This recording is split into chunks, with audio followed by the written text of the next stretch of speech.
And in the studio, we have Joe, Seaton, and Pete from the band Fiction Plane. Guys, welcome to the show. Really good to have you here. How you doing? Good morning, good morning. Hi, man. How you guys doing? It's good to see you. Feeling sexy. Are you feeling very sexy today? You know, it is possible to feel sexy at 8:22 in the morning, no matter what anybody says, believe me.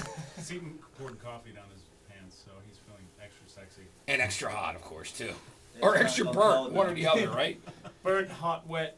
All of Stuff. those things. Hey, so guys, obviously recently you did the tour with the police, and Matt Ioni, our producer, saw you in Canada with Matthew Good and the Deers. I remember getting turned on to your demo when you were called Santa's Boyfriend, although I called it Santa's Beard before. Santa's Boyfriend originally, and hearing it and going, wow, this is some great stuff, the songwriting and the sound of the stuff. When did you decide to change your name to actually Fiction Plane at that point? Was it just, did you feel that wasn't working? What was the story of that show? We just felt like it was a bit childish, and we wanted to be grown-ups, so we Yeah. changed it to Fiction Plane. I regret it. Yeah. You wish now you'd kept it. Except for you, no one's ever forgotten the name Santa's Boyfriend. Yeah. And I forgot it. All right? Yeah, Fiction Plane is like the worst marketing name ever. So we should be called something like the Easy Cheap Sell Machine or something. Yeah. Well, you got this new DVD out, Paradiso. Now, tell me, Pete, you recorded it. Paradiso is this amazing venue in Amsterdam. I was there when I was on tour with the band at one point. Love that place. An old church. Tell me a bit about deciding to record there. When we first came to Amsterdam, was on the police tour, and we played the Milk Bag, which is kind of a similar venue. And then we got a chance to play the Paradiso, which is an old church that was renovated into a rock club some years ago. But it's such a special place that we said the next year we want to sell it out. That was our goal, and so we accomplished it last December, and it was a blast. So you have they have stained glass windows in the background and everything. It was a real trip for us, and it was a great show. And we made a DVD unknowing to us that we were going to make a DVD. We just decided to do it. So. And decided to film it. Pete, you live here in New York City, don't you? Yeah. What part of town do you live in? Upper East Side. Oh, cool. Well, you're a local. Now, you guys are always on the road, because I asked Joe and Seaton where you guys live, and you're like kind of IHOPs, Cracker Barrels, Waffle Houses, Well, all I think those. we're not allowed Cracker Barrel anymore. No. Why is that? What happened to Cracker Seaton Barrel? just decided that it was even worse than Waffle House. Did you really? Yeah. Well, you liked it at one point and then just got over it? No, I always just liked it. It's just creepy when you walk into one and it's the same as the one 23 states away. Yeah. Well, it's that whole chain mentality, that. Hey, so what song are you guys going to do for us this morning? Joe, what do you feel like playing? This is a song called Anyone. All right, great. Well, let's hear it right now. Fiction Plane are live in the studio here at 1019 RXP. Here's Anyone. 2, 3, 4.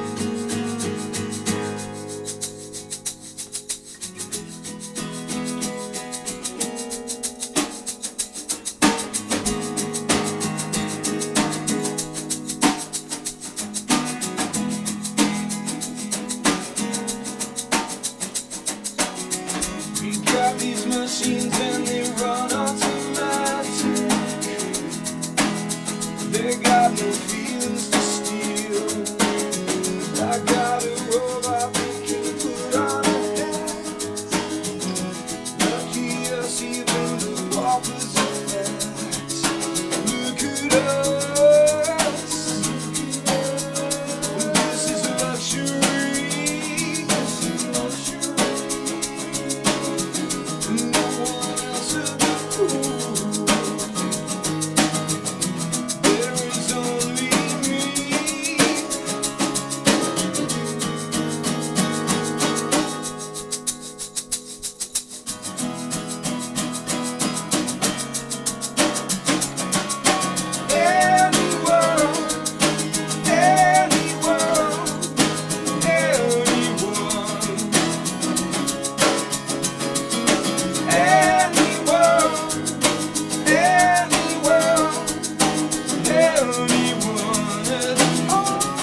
That's right. And in the studio from the UK, of course, Fiction Plane. We're here with Joe Seaton and Pete. Of course, Pete's a local in New York, so it's a, you know, I walked down. international band, I gotta say.